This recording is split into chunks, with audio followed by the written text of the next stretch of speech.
Hey, good evening, friends.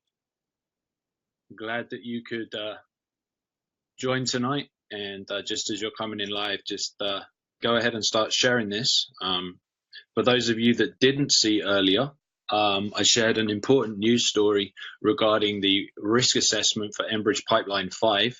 And I'm going to reshare that story and talk about that a little bit more. But I'm also going to go ahead and share with you an official press release from the Grand Traverse Band of Ottawa and Chippewa Indians from their Natural Resource Department in a response to the termination of this risk assessment. So as you guys are coming in, let me know you can hear this okay. I'm just going to pull this up on my phone, so if you see me playing around, that's why. Hopefully there's no echo. Interestingly, there's only about 14 of you watching right now, which is really, I had a devil's own job trying to get this started with Facebook. And right now there's a very small viewer number. So let's get to inviting some people, because I'm not going to start talking about this until we've got a few people watching. So there's 10 of you right now. Let's see if we can get 100. Thanks for joining, Nate. Appreciate it. For some of you, this may not be news. For others of you, this will definitely be news.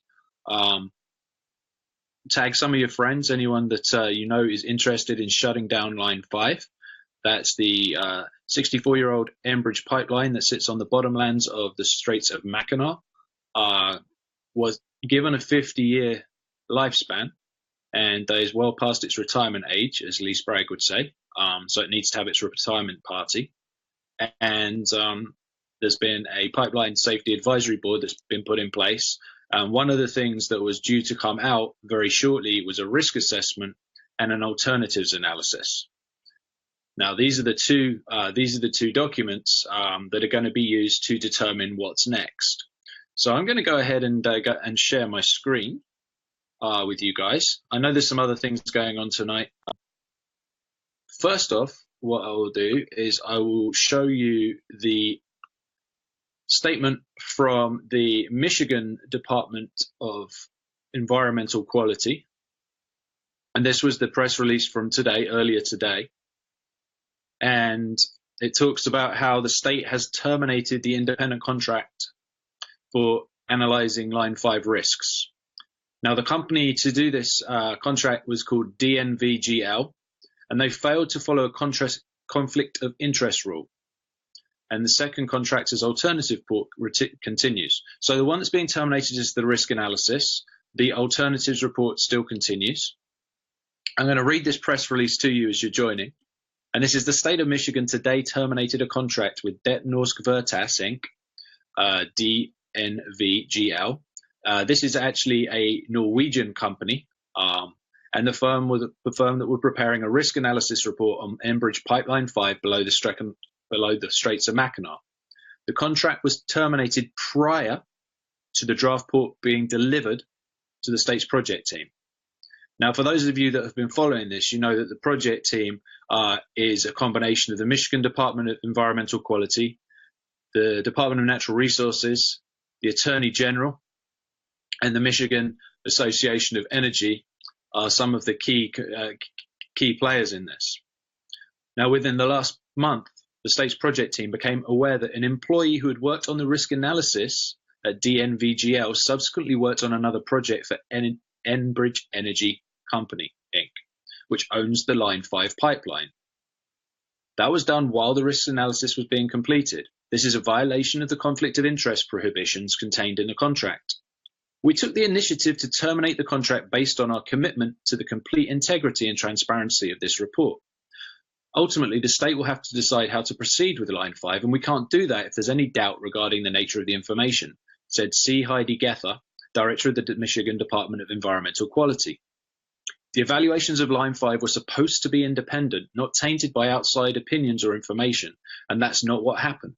Instead, our trust was violated, and we now find ourselves without a key piece needed to fully evaluate the financial risks associated with the pipeline that runs through our Great Lakes. This is unacceptable, said Michigan Attorney General Bill Schuette. Terminating the contract is the only option we have to remain the integrity of the risk analysis.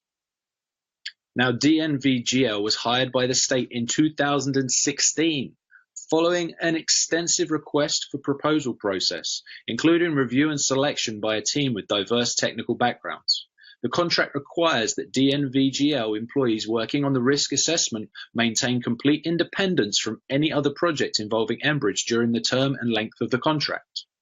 At the same time it was hired, DNVGL, the state also hired a separate firm, Dynamic Risk Assessment Systems, Inc., to prepare an alternative analysis report on the Line 5 pipeline. The state put strict rules in place that required both contractors to avoid any appearance of impropriety.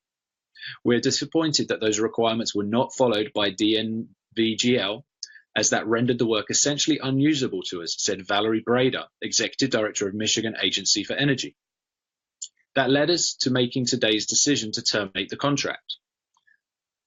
Dynamic Risk Assessment Systems draft report is proceeding and will be delivered to the state project team by the end of the month. Their alternatives analysis will be posted on the Michigan Petroleum Pipeline website, www.mipetroleumPipelines.com, for public review and comment by the end of month. Public discussion of the alternatives analysis will help inform next steps regarding the risk analysis on Line 5, said Keith Craig, Director of the Michigan Department of Natural Resources. Fundamental to the state's actions is a shared commitment to protecting our Great Lakes.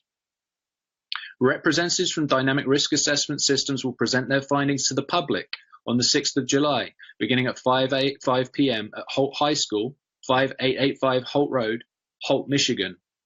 Later in July, the state will hold 3 public feedback sessions on the report, July 24th in the Lansing area and Traverse City, and July 25th in St. Ignace. The state of Michigan commissioned the 2 independent contractors to complete risk and alternative analysis on the Line 5 pipeline, following a recommendation in 2015 by the Michigan Petroleum Pipeline Task Force report.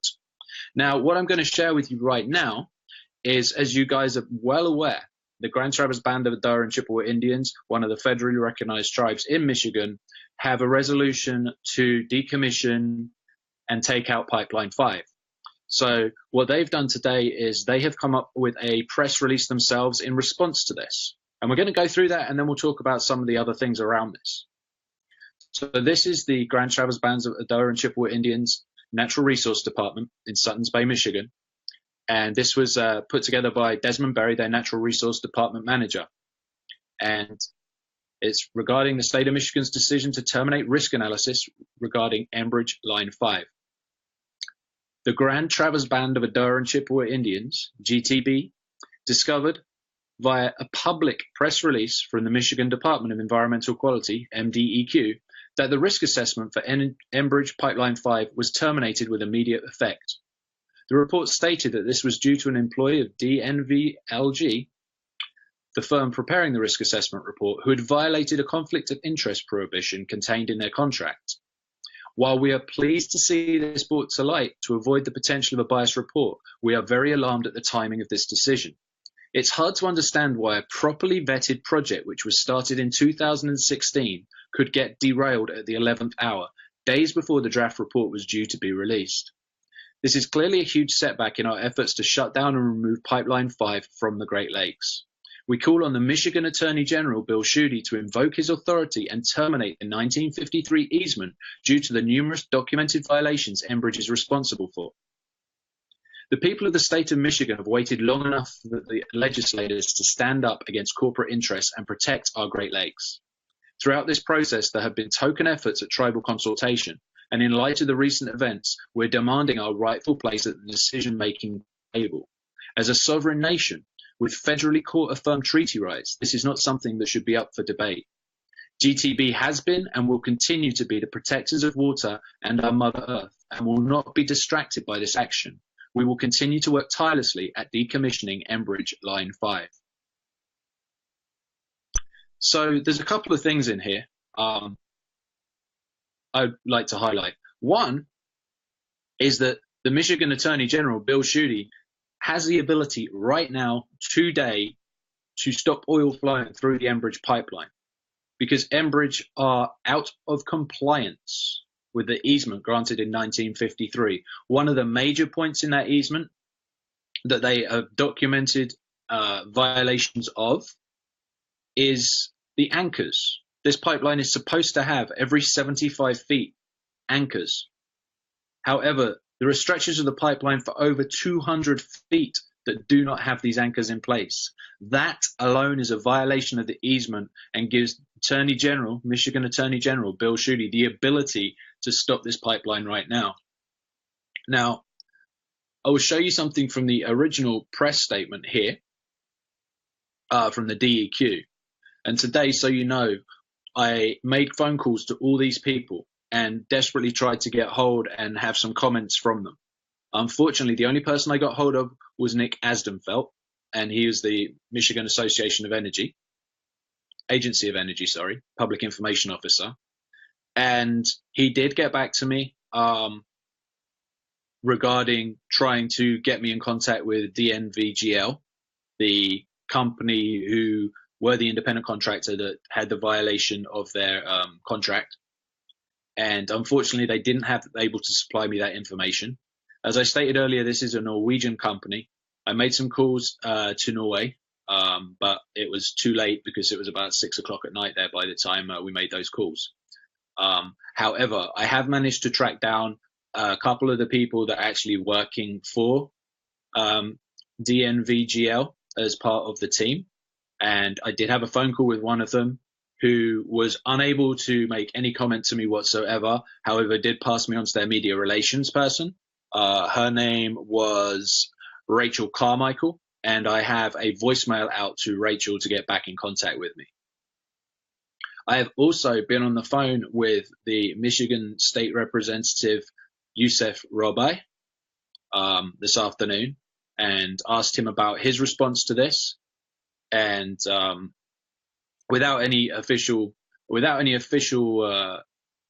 written statement or anything from him, just they're continuing to work to shut down Line 5.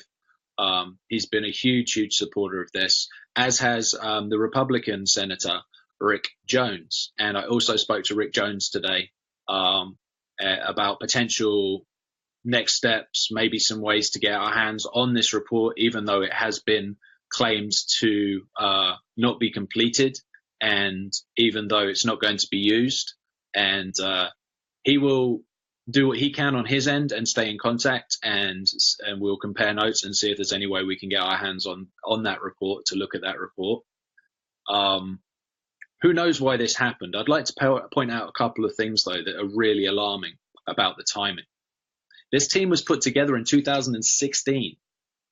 So why is it at the last minute? Why is it at the last minute that suddenly a conflict of interest has been discovered? Now, I have my own theory on this, and you can call me a conspiracy theorist if you like. However, imagine this scenario. You're a big, rich oil company, and money talks, and you have the ability to have someone in place on this team that are doing the risk assessment, and maybe it's not going the direction you want it to go. Maybe it's showing some things that you didn't want to come to light, and by having that person who's worked for you on that team secretly, at the last minute, you're able to have a whistleblower blow the whistle and say, "Oh, Michigan DEQ, look at that team. Someone's got a conflict of interest. This report can't be used." I'm not saying that's what happened. I'm saying that's one of the potential scenarios that I can see. We know how much money Enbridge have. We know how they play. We know the lengths that Energy Transfer Partners went to in North Dakota. And we know that Enbridge and Energy Transfer Partners are in bed together. In fact, Enbridge has an ownership interest in Energy Transfer Partners and the Dakota Access Pipeline. And consequently, everything that Tiger Swan did that came out through the Intercept, the security that was seen today, if you guys saw the news stuff from the Intercept that was shown to follow people all over the country, down to Iowa, to Pennsylvania. So it's not beyond the realms of possibility that the fact that this report has been ditched at the last minute wasn't by chance. So that's what's going on. I'd ask you guys to share this live feed out. People need to know about this. People need to know about Line 5. This isn't going to change anything. People are still going to be working to shut this down. And one of the other key points to this is the alternatives analysis, what that is, and that's the piece that's going to come out July 6th to the public, and then there's going to be the public comments on. We will be there for that. We'll share that with you. However, how can you have an alternatives analysis if you don't have a risk assessment? I'm just going to throw this out there. So you're looking at the alternative ways to move the product that's going through Line 5 via other routes, other pipeline routes, other overroad routes, etc., etc., etc. Well, Enbridge have already stated that Line 5 is used and that route is used for its cost efficiency. It doesn't benefit Michigan.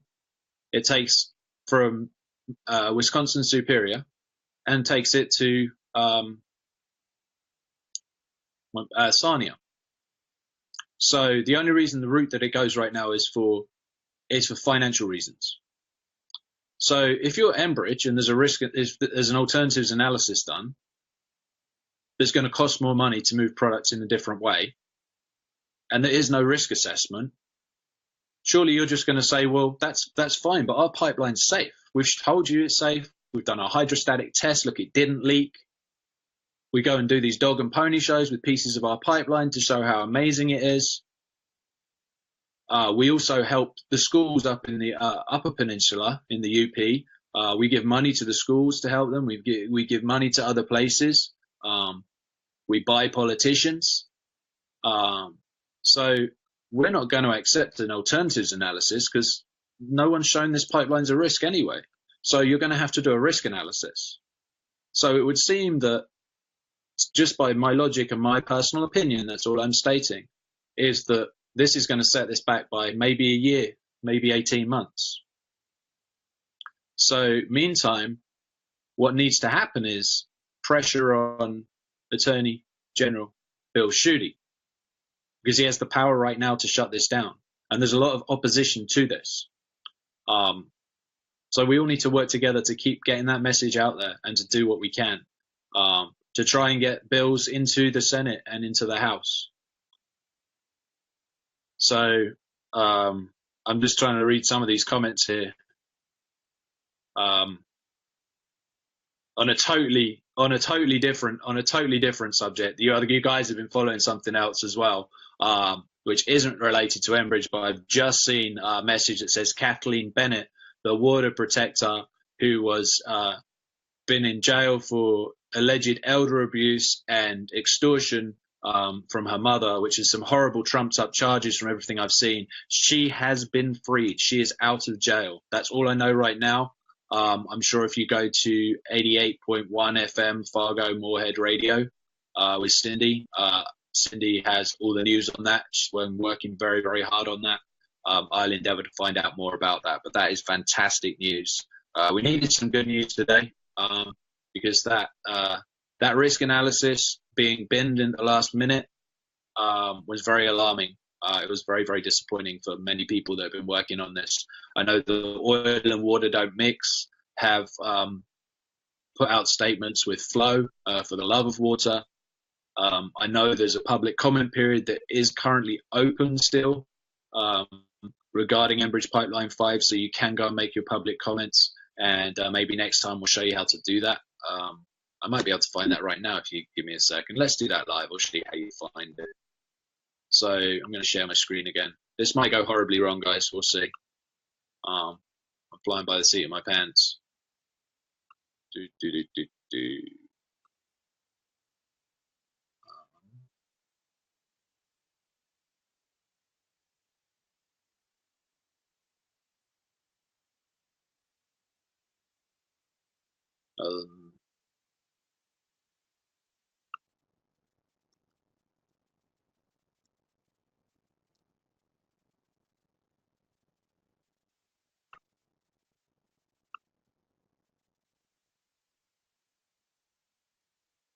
Just waiting for this to pop up. As you can see, my internet is not running at a great speed here.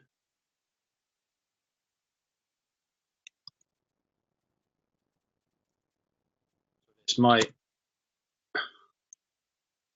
be very unsuccessful right now.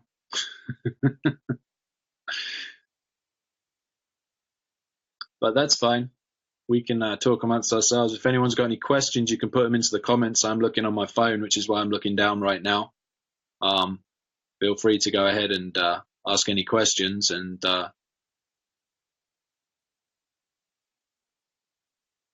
yeah, apparently this isn't going to work right now, so that's fine.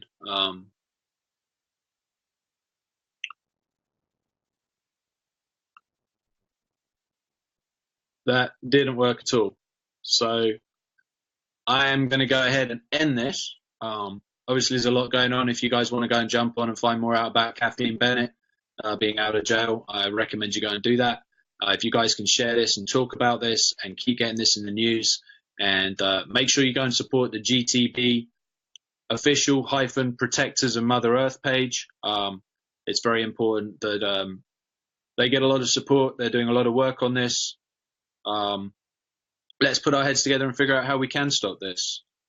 We all want to put a stop to this, and the Grand Traverse Band of Adair and Chippewa Indians are doing massive work on that. Go like their Facebook page. They're relatively new to social media. They're looking to build that Facebook page, so anything you can do to help them build that. And then tomorrow, do be looking out for sometime after 5 o'clock, hopefully. There's going to be a drone. There's going to be a drone flight looking at the second stage of the Boardman River Restoration Project, formerly known as the Ottawa River. And we're going to be going ahead and showing you the site tomorrow. And then on Friday, there's going to be a big change. Water is going to be moved from the old path from the original from the river path that it's currently running through back to the original waterway that's been found. And I'm going to live stream and show you that as that happens, guys. So we're going to be doing quite a bit of work showing you what's going on with that, because again, the Grand Traverse Band of Adair and Chippewa Indians are a massive leader in this project, and it's a really fascinating project, and it's basically going to restore a river back to its original path, a river that's been colonized. It's currently called the Boardman River after Captain Boardman, who came and did a lot of logging in Michigan and destroyed a lot of forests and dammed up the river for the logging.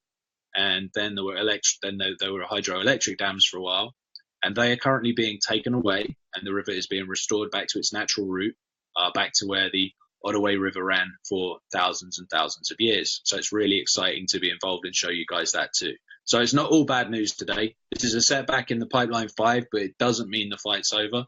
There's a lot of work to do, and there's a lot of work that people out there can do by going ahead and supporting this, sharing this video.